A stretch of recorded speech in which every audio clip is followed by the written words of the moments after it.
카메라 롤, 사운드 스피드, 레디 액션. 네, 여러분 안녕하세요. 오랜만에 뵙습니다. 좀 제가 캐릭터가 많죠. 책 읽기를 근 한 3, 4개월 만에 다시 돌아온 것 같은데 더 오래됐을 수도 있어요. 근데 일단 여러 가지 시도를 해보는 과정에서 고민을 많이 했는데 네, 이거는 뭐 여러분들이 들어주셔도 좋고 듣지 않아도 계속 해 나가고 싶어서 이렇게 다시 찾아왔습니다. 그동안 잘 지내셨나요? 어, 저는 뭐 많은 일이 있었죠. 일단 뭐 결혼하고 이직하고 신혼여행 갔다 오고 회사에 적응하고 음, 그리고 명절도 지났고 이제 다가오는 또 다른 이제 명절을 앞두고 있고 혼자가 편했던 삶에서 이제 둘이 하나가 된 과정이 익숙해진 삶을 살고 있습니다. 원래는 저는 개인주의 성향이 많이 강했던 사람인데 그런 것들을 많이 깨 나가고 있는 것 같아요. 그래서 좋은 영향을 서로에게 잘 끼치고 있는 것 같습니다. 마침 책도 이런 제목이에요. 낭만적 연애와 그 후의 일상. 알랭드 보통의 장편 소설입니다. 이분은 제가 설명을 안 드려도 익히 알고 계시리라고 믿어도 되죠? 자, 맛배기로 한번 읽어볼게요. 1부 낭만주의 매혹. 호텔은 말라가에서 동쪽으로 반시간 거리에 있는 나지막이 노출된 안반 위에 서 있다. 가족을 대상으로 지어졌고 가족의 일원으로 있어야만 하는 공교로운 과제를 안겨주기도 하는 곳이다. 특히 식사 시간에 15살의 라비카는 아버지, 새어머니와 함께 휴가를 보내고 있다. 세 사람 사이의 분위기는 음울하고 대화는 자주 끊긴다. 라비의 어머니는 3년 전에 세상을 떠났다. 호텔 측은 매일 수영장이 굽어 보이는 테라스에 뷔페를 차려놓는다. 이따금 새어머니는 파에야나 남쪽에서 강하게 불어오는 바람 같은 것에 대해 한마디 한다. 새어머니는 글러스터 출신의 정원 가꾸기를 좋아하는 사람이다. 결혼의 시작은 청혼이 아니고 심지어 첫 만남도 아니다. 그보다 훨씬 전에 사랑에 대한 생각이 움틀 때이며 더 구체적으로는 맨 처음 영혼의 짝을 꿈꿀 때다. 라비는 워터슬라이드 옆에 있는 소녀를 처음 본다. 그보다 1살가량 어리고 남자아이처럼 밤색 머리를 짧게 잘랐으며 올리브색 피부에 팔다리가 가느다랗다. 줄무늬 세일러복 상의에 푸른색 반바지를 입었고 레몬빛 샌들을 신고 있다. 오른쪽 팔목에는 가는 가죽 밴드를 하고 있다. 소녀가 그를 힐끗 보더니 건성으로 미소 같은 걸 짓고는 접을자 위에서 자세를 고쳐 앉는다.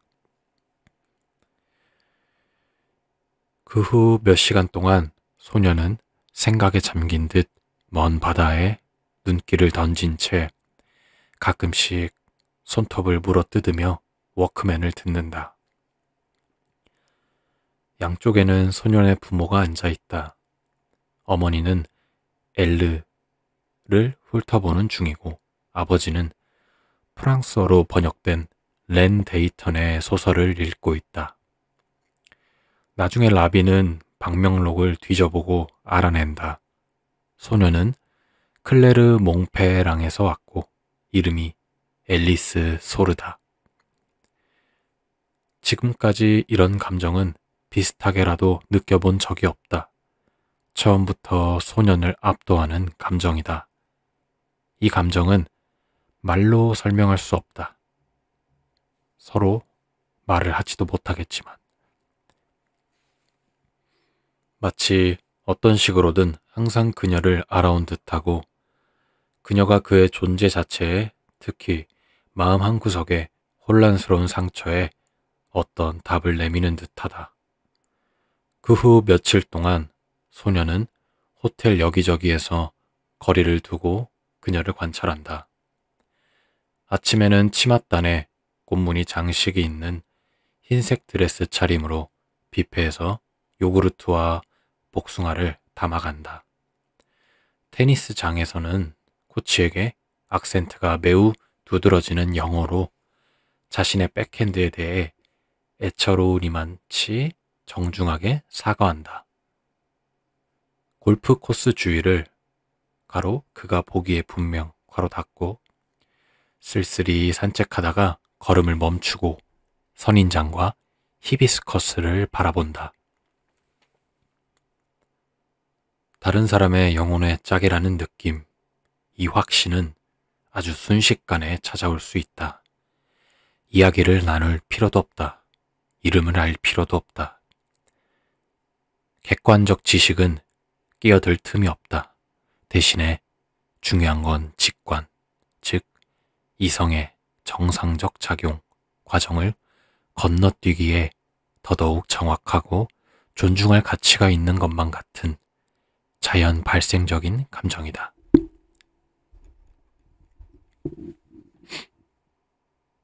매혹은 일련의 요소들을 둘러싸며 공고해진다. 발에 매달려 무심히 끌려가는 샌들, 선크림 옆에 타월 위에 놓인 헤르만 헤세의 시타르타, 페이퍼백, 경계가 또렷한 눈썹, 부모에게 건성으로 대답하는 태도, 저녁 뷔페에서 손바닥으로 뺨을 괜 채 초콜릿 무스를 조금씩 떠먹는 동작. 본능적으로 이런 요소들로부터 그녀의 성격 전체를 알아내 보려고 해본다. 방천장 선풍기에 나무 날개가 돌아가는 것을 바라보며 라비는 마음속으로 그녀와 함께하는 인생 이야기를 쓴다. 그녀는 성격이 우울하고 세상 물정에 밝을 것이다. 그만을 신뢰하고 남들의 위선을 비웃을 것이다. 예민하고 속 깊은 성격 탓에 때때로 파티에 갈 때나 다른 여학생들과 어울릴 때 불안을 느낄 것이다. 그녀는 늘 외톨이였을 테고 지금까지 한 번도 다른 사람을 완전히 신뢰한 적이 없을 것이다. 둘은 장난스럽게 깍지를 끼고 그녀의 침대에 앉을 것이다. 또한 그녀는 두 사람 간에 그런 결속이 가능하다고 상상해 본 적도 없으리라. 그러다 어느 날 아침 소녀는 사라지고 네덜란드인 부부와 남자아이 2명이 그녀의 테이블에 앉아 있다. 그녀가 에어프랑스기를 타고 집으로 돌아가기 위해 부모와 함께 새벽에 호텔을 떠났다는 게 매니저의 설명이다. 이 모든 사건은 별게 아니다. 두 사람은 다시는 못 만날 것이다. 소녀는 누구에게도 말하지 않았다. 돌이켜보건대 소녀는 완전히 무관심했다. 하지만 이야기가 이제 시작이라면 그것은 라비가 세월과 함께 많이 변하고 어른스러워지겠지만 사랑에 대한 그의 이해는 앞으로 몇십 년 동안 15살 여름 카알수르 호텔에서 처음 형성된 바로 그 구조를 유지할 것이기 때문이다. 그는 두 사람 사이에 신속하고도 진심 어린 이해와 감정이입이 일어나 외로움이 완전히 끝날 수 있는 가능성을 계속 믿을 것이다. 그는 버스에서, 식료품 가게 통로에서, 도서관 열람실에서 우연히 보게 된 잃어버린 다른 영혼의 짝에게도 그와 같은 달콤 씁쓸한 갈망을 경험할 것이다. 20살에는 맨하튼에서 공부하던 학기 중에 북부행 시 열차에 왼쪽 좌석에 앉은 여자에게서 25살에는 베를린의 건축사무소에서 실무를 배우다가 그리고 29살에는 파리, 런던 간 비행기를 타고 영국 해협 위를 날아가는 동안 클로이라는 여자와 짧은 대화를 나눈 후에 오랫동안 잃어버렸던 자신의 일부분을 만났다는 느낌을 다시 경험할 것이다. 낭만적인 사람은 낯선 사람을 언뜻 본 순간부터 최단 경로를 밟아 실존에 대한 무언의 질문들에 그 사람이 포괄적 답안이 될 수도 있다는 장엄한 결론을 공언한다. 이러한 강렬함은 사소하고 심지어 익살스러워 보일지 모르나 본능을 존중하는 태도는 관계의 우주론에서 작은 행성에 불과하지 않다. 그것은 오늘날 사랑의 이상들이 주위를 선회하는 눈에 보이지 않으나 근원적인 구심체이다. 낭만적 믿음은 항상 존재해 왔지만 몇 세기 전에야 비로소 병이 아닌 어떤 것으로 판정받았다. 영혼의 짝을 찾는 일이 인생의 목적에 근접한 어떤 것으로 지위를 갖추게 된 것은 최근이었다. 신과 영적 존재를 향하던 이상주의가 인간 주체에게로 방향을 바꾼 덕이다. 이 변화는 표면상으론 인간적이고 관대해 보이지만 꺼림칙하고 상처 입기 쉬운 결말에 이를 부담을 안겨준다.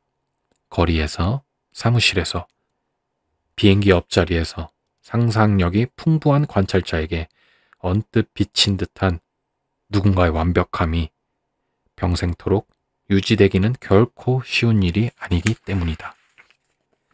여러 해가 지나고 또 여러 편의 사랑에 관한 에세이를 접한 후 라비는 몇몇 다른 결론에 도달하고 한때 그가 낭만이라 보았던 것, 무엇의 직관, 순간적인 갈망, 영혼의 짝에 대한 믿음, 이 두 사람의 관계가 어떻게 유지되는지를 배워가는데 방해가 된다는 것을 알게 될 것이다. 사랑을 유발했던 신비한 열정으로부터 눈을 돌릴 때 사랑이 지속될 수 있음을, 유효한 관계를 위해서는 그 관계에 처음 빠져들게 한 감정들을 포기할 필요가 있다는 결론에 이를 것이다.